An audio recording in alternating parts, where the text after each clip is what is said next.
Welcome in, and thanks for joining us for the WHHI Daily News, where we strive to bring you more Lowcountry news more often.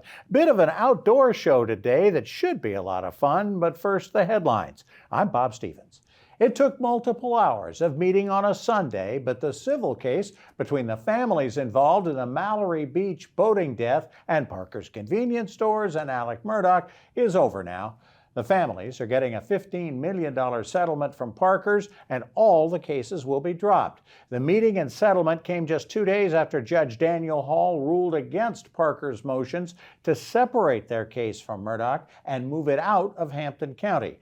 Most of the settlement will go to the family of Mallory Beach more than 4 years after she was killed in a boating crash after an underage Paul Murdaugh bought beer at Parker's using his brother Buster's ID.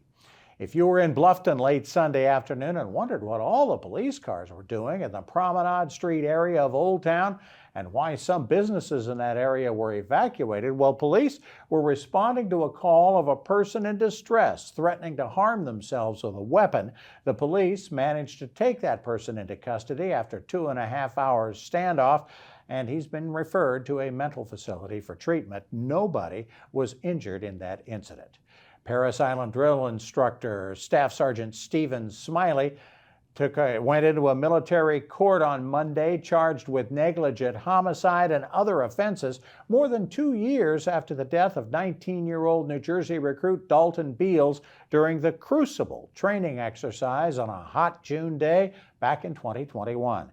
Smiley is accused of failing to monitor the impact of the heat on Beals. A first autopsy said Beals died of hypothermia. A second autopsy said Beals had heart problems that contributed to his death.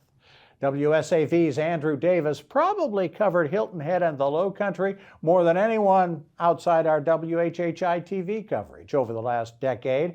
Now he'll avoid having that commute from his island home by joining the town of Hilton Head as its Director of Marketing and Communications in mid-August. The position was created in the town's most recent budget. Davis had spent 29 years as a reporter and anchor, most of it in Savannah.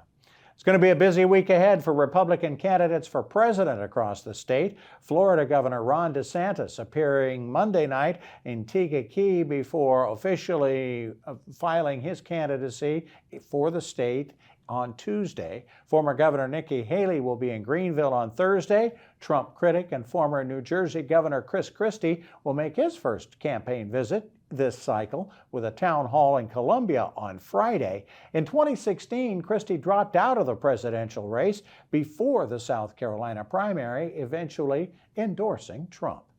And I wouldn't blame you if you came up with a case of lottery fever this week. The Powerball and Mega Millions jackpots have not been won since April. Monday's Powerball jackpot worth over $900 million. Tuesday's Mega Millions drawing could be worth over $640 million. Friday night, one South Carolinian did win $2 million in the Mega Millions drawing by drawing the matching 5 white balls and then buying the Megaplier. If you bought that ticket for Friday's Mega Millions, by the way, the winning numbers were 10, 24, 48, 51, and 66.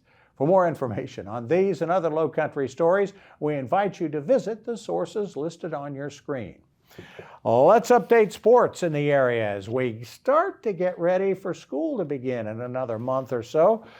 But we've still got a lot of ball to be played before then. Justin Jarrett has the latest. Hey, it's time for Last Night in the Lowco on WHHI, powered by LowcoSports.com. We interrupt your steamy summer to talk some wrestling, because we have a number of Lowco grapplers representing Team South Carolina at the U.S. Marine Corps 16 and under and Junior Nationals up in Fargo, North Dakota, and one of them has already secured some hardware. Hilton Head High phenom Zao Estrada claimed the silver medal in the junior girls 112-pound weight class, winning her first 6 matches without allowing a single point before dropping a 13-5 decision to Florida's Claire Booe in the final. Teammate Caroline Gilstrap finished 3-2 in the 138-pound bracket and reached the round of 16 before her first setback. And Reverence Wrestling Club's Vivian and Uriolla also picked up a win. The guys are up next with Hilton Head's William Jakeway and Bluffton Bobcats' Brad Denmark and Oscar Durcio taking to the mat. Back to a traditional summer sport, the Hilton Head 10 and under All-Stars are still in the fight despite a setback at the Dixie Youth Baseball Minors State Tournament in Clemson. The Island boys breezed to a 13-3 win in their opener against St. George, but were dealt a 9-4 defeat at the hands of Greer Navy on Sunday. They'll face North Augusta in an elimination game tonight. And the Hilton Head Sharks opened their season by hosting the South Carolina Gators out of Hartsville on Saturday for the Low Country Championship Bowl.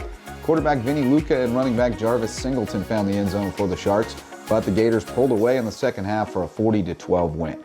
For Lowco Sports and WHHI, I'm Justin Jarrett. Until next time, go Lowco. Thanks, Justin. Been a little warm for those games. The dog days of summer have hit us maybe 3 weeks early. Maria Soden has the latest forecast.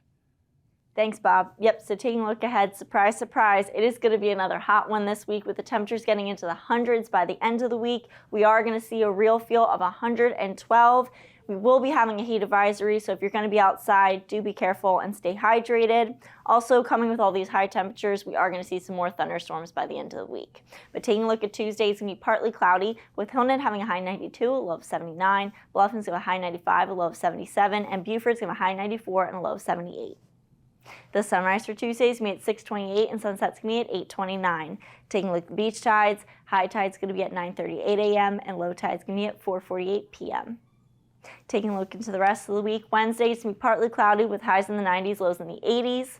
Come Thursday, it's going to be sunny with thunderstorms throughout the late afternoon, but it should be clearing up by the evening. Again, this is when the highs are going to get into the 90s and into the hundreds. Lows are going to stay in the 80s.